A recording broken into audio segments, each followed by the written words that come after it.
Friends, നമ്മളെന്നുള്ളത് Manali ട്രിപ്പിലെ 5ാമത്തെ ദിവസത്തിലാണ്. നമ്മളിപ്പോൾ കാണുന്നത് beans റിവറാണ്. So ഞങ്ങളിന്ന് റിവർ ഡ്രാഫ്റ്റിംഗ് ചെയ്യാൻ വേണ്ടിയിട്ട് തീരുമാനിക്കുകയുണ്ടായി. സോ മണാലിയിൽ നമ്മൾ പോകുന്ന വഴിക്ക് ഒരുപാട് സ്ഥലത്തിൽ ഇതുപോലെ റിവർ ഡ്രാഫ്റ്റിംഗ് നമുക്ക് കാണാൻ സാധിക്കും. സോ അവിടെയുള്ളൊരു ചെറിയ ഏജൻറ്റിനെ ഞങ്ങൾ പരിചയപ്പെട്ടു. സോ 2500 രൂപയാണ് ഞങ്ങളോട് പറഞ്ഞത്. ഇത് 7 കിലോമീറ്ററോളം നമ്മളെ കവർ ചെയ്യും. സോ റിവർ ഡ്രാഫ്റ്റിങ്ങിൽ നമുക്ക് 7 കിലോമീറ്റർ ഇങ്ങനെ പോയിക്കൊണ്ടിരിക്കാം. 2 പേര് സഹായിക്കാനുണ്ടായിരിക്കും. അതിലൊരാൾ ഹെൽമെറ്റിൽ, അതായത് ഇത് ഓടിക്കുന്ന ആൾ ഹെൽമെറ്റിൽ ക്യാമറ വെച്ചിട്ടുണ്ടായിരുന്നു. സോ ഗോപ്രോ ഉണ്ടായിരുന്നു. സോ അതാണ് ഇത്ര ക്ലിയർ ആയിട്ട് നമുക്ക് കാണാൻ സാധിക്കുന്നത്. സോ വില പേശിയിട്ട് ഞങ്ങൾ 2000 രൂപയ്ക്ക് ഇത് ഒപ്പിച്ചു. സോ നമ്മൾക്ക് ടോട്ടലി 4000 രൂപയും പിന്നെ 800 രൂപ ഈ ഫോട്ടോ എടുക്കാൻ വേണ്ടിയിട്ട്, ഫോട്ടോയും വീഡിയോ എടുക്കാൻ വേണ്ടിയിട്ടുള്ളൊരു ചാർജ് ഇവർക്ക് കൊടുക്കുകയുണ്ടായി. സോ അറൗണ്ട് 5000 നമുക്ക് റിവർ ഡ്രാഫ്റ്റിംഗ് സെറ്റായി. ഞാൻ റിവറിലേക്ക് ചാടാനുള്ളൊരു പ്ലാനിലാണ്. സോ സംഭവം അവിടെ -°C ഒക്കെയാണ്. ഞാൻ വിചാരിച്ചു താടിക്കഴിഞ്ഞാൽ ഭയങ്കര റിവർ ഡ്രാഫ്റ്റിങ്ങിന് ശേഷം ഞങ്ങൾ അടുത്തതായിട്ട് പോയത് ഇവിടെ അടുത്തുള്ള വൈഷ്ണവ് ടെമ്പിളിലേക്കായിരുന്നു. ഇത് ആക്ച്വലി റിവർ ഡ്രാഫ്റ്റിംഗ് കഴിഞ്ഞിട്ട് 1 കിലോമീറ്ററിൻ്റെ ഉള്ളിൽ തന്നെയായിരുന്നു. ടെമ്പിളിൻ്റെ ഉള്ളിൽ കയറി കഴിഞ്ഞാൽ നമ്മൾ അവിടുത്തെ ജനലിൽ നിന്ന് നോക്കുന്ന സമയത്ത് താഴെ കൂടെ റിവർ ഡ്രാഫ്റ്റ് ചെയ്തിട്ട് പോകുന്ന വേറെ ആൾക്കാരെയും കാണാൻ സാധിക്കും. ഒരുപാട് പേര് ഇത് യൂസ് ചെയ്യുന്നുണ്ട്. സോ അത്യാവശ്യം നല്ല സെക്യൂരിറ്റി ഉള്ള ലൈഫ് ജാക്കറ്റൊക്കെ തന്ന് വളരെ നീറ്റായിട്ട് ട്രാവൽ ചെയ്ത് കൊണ്ടുവന്ന് ഇറക്കാൻ പറ്റുന്ന 2 ആളുകൾ അവിടെ ഉണ്ടായിരിക്കും. സോ നമ്മളെങ്ങാനും വീണ് പോയാൽ തന്നെ അവിടുന്ന് പിടിച്ച് എഴുന്നേൽപ്പിക്കാനും ലൈഫ് ജാക്കറ്റും അങ്ങനത്തെ എല്ലാ സെറ്റപ്പും ഉണ്ടായിരുന്നു. സോ 2000 രൂപ ഒരാൾക്ക് വരുന്നുണ്ട്. സോ അത് റീസണബിൾ ആയിട്ടാണ് എനിക്ക് തോന്നിയത്. അങ്ങനെ ഈ ടെമ്പിളിൻ്റെ ഉള്ളിൽ കയറി. ടെമ്പിൾ ആക്ച്വലി ഞങ്ങൾക്ക് അത്ര ഇഷ്ടപ്പെട്ടില്ല. ഫുള്ള് കൊമേഴ്ഷ്യലായിട്ട് നടത്തുന്ന ഒരു മാർക്കറ്റ് പോലെയാണ് തോന്നിയത്. എപ്പോഴും അവിടെയുള്ള സ്വാമിമാരും ആൾക്കാരും എല്ലാം പൈസ ചോദിക്കുന്ന പോലെയാണ് ഫീൽ ചെയ്തത്. സോ അങ്ങനെ ടെമ്പിൾ കണ്ടതിന് ശേഷം ടെമ്പിളിൽ നിന്ന് ഇറങ്ങി അടുത്തതായിട്ട് ഞങ്ങൾ പോയത് ഈ പറയുന്ന മണാലിയിലുള്ള ലോക്കൽ ഷോപ്പുകളിലാണ്. ഫ്രൂട്ട്സ്, നട്ട്സ് അങ്ങനത്തെ കാര്യങ്ങളെല്ലാം ഇവിടെ കിട്ടുമായിരുന്നു. അതിനുശേഷം ഞങ്ങൾ ഷാൾ ഫാക്ടറിയിലേക്ക് പോയി. സോ നാട്ടിൽ കൊണ്ടുവന്നിട്ട് ഈ ഷാളിന് വലിയ യൂസ് ഇല്ലാത്തതുകൊണ്ട് പ്രത്യേകിച്ചൊന്നും മേടിച്ചില്ല. പക്ഷേ അത്യാവശ്യം ക്വാളിറ്റിയുള്ള ഐറ്റംസൊക്കെ അവിടെ അവൈലബിൾ ആയിരുന്നു. പിന്നീട് ഞങ്ങൾ ഒരു ചെറിയ വാട്ടർഫാൾസ് കാണാനാണ് പോയത്. നഗർ കാസിൽ പോകുന്ന വഴിക്കാണ് ഈ ചെറിയ വാട്ടർഫാൾസ് ഉള്ളത്.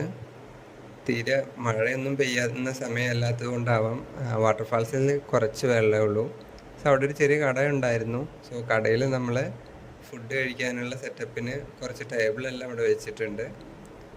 സോ കുറച്ചുകൂടി മുന്നോട്ട് പോകുമ്പോൾ സൈഡിൽ ആപ്പിൾ മരങ്ങൾ കാണാൻ സാധിക്കും. നമ്മൾ പോയ സമയം, അതായത് ഡിസംബർ മന്തൊന്നും ഇതിൻ്റെ ഒരു സീസൺ അല്ല. സോ നമുക്കൊന്നും തന്നെ ആപ്പിൾ ഒന്നും കാണാൻ സാധിക്കുന്നുണ്ടായിരുന്നില്ല.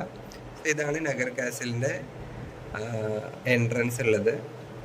ഇത് അവിടെ ഹിമാചൽ പ്രദേശിലെ ഒരു പഴയ ട്രഡീഷണൽ ആയിട്ടുള്ള ഒരു നിർമ്മിതിയാണ് നഗർ കാസിൽ.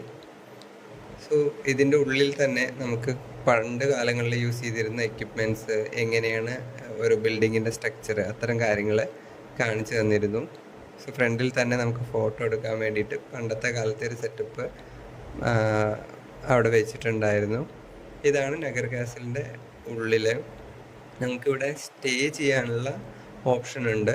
അതായത് വാടകയ്ക്ക് റൂം കൊടുക്കുന്നുണ്ടായിരുന്നു. മുകളിലെ പോർഷനിൽ ആളുകൾക്ക് താമസിക്കായിരുന്നു. അത് മാത്രമല്ല ഇതിൻ്റെ ഉള്ളിലൊരു നല്ല ഹോട്ടലും ഉണ്ടായിരുന്നു. ഹിമാചൽ പ്രദേശിലെ ഗവൺമെൻറ് തന്നെ നടത്തുന്ന ഹോട്ടലാണത്. അടുത്തതായിട്ട് നമ്മൾ പോകുന്നത് മണിക്കർ എന്നുള്ളൊരു സ്ഥലത്തിലേക്കാണ്.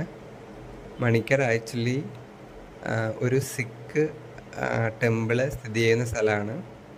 നമ്മളിപ്പോൾ പോയിക്കൊണ്ടിരിക്കുന്ന വഴിയിൽ ശരിക്കും പറഞ്ഞാൽ ഹിമാലയത്തിൻ്റെ ഓരോ വലിയ വലിയ മലകളാണ് നമ്മൾ കണ്ടുകൊണ്ടിരിക്കുന്നത്. ഒരു പരിധിവരെ ഇപ്പോൾ പൊട്ടി വീഴും എന്നുള്ള ലെവലിലാണ് ഇവിടുത്തെ മലകൾ ഫുള്ളുള്ളത്. അടിയിലൂടെ ഒരു നദി ഒഴുകുന്നുണ്ടാവും. സൈഡിൽ 2 പുറത്തും ഇതുപോലെ മലകൾ, ഇങ്ങനെ മരങ്ങളുള്ള കുറച്ച് ഏരിയ ഉണ്ട്. നമ്മൾ കൂടുതൽ ഈ റോട്ടിലൂടെ പോകുമ്പോൾ പൊടി അടിച്ചുകൊണ്ടേയിരിക്കും. സോ കാറെല്ലാം എപ്പോഴും ഫുൾ കവേർഡ് ആയിരിക്കും. നമ്മൾ ഈ വിൻഡോ തുറന്നു കഴിഞ്ഞാൽ ഭയങ്കര പൊടി നമ്മളുടെ മുഖത്തടിക്കും. സോ ഇപ്പം നമുക്ക് കാണാൻ സാധിക്കുന്നത് മണികർ പോകുന്ന വഴിക്കുള്ള കുറേ മലകളും മരങ്ങളുമാണ്. സോ ഇവിടെ നമുക്ക് ശരിക്കും പറഞ്ഞു കഴിഞ്ഞാൽ ഈ പറഞ്ഞ പ്രദേശം ശരിക്ക് മലകളായി ചുറ്റപ്പെട്ടിട്ട് നിൽക്കുന്ന ഒരു സ്ഥലമാണ്.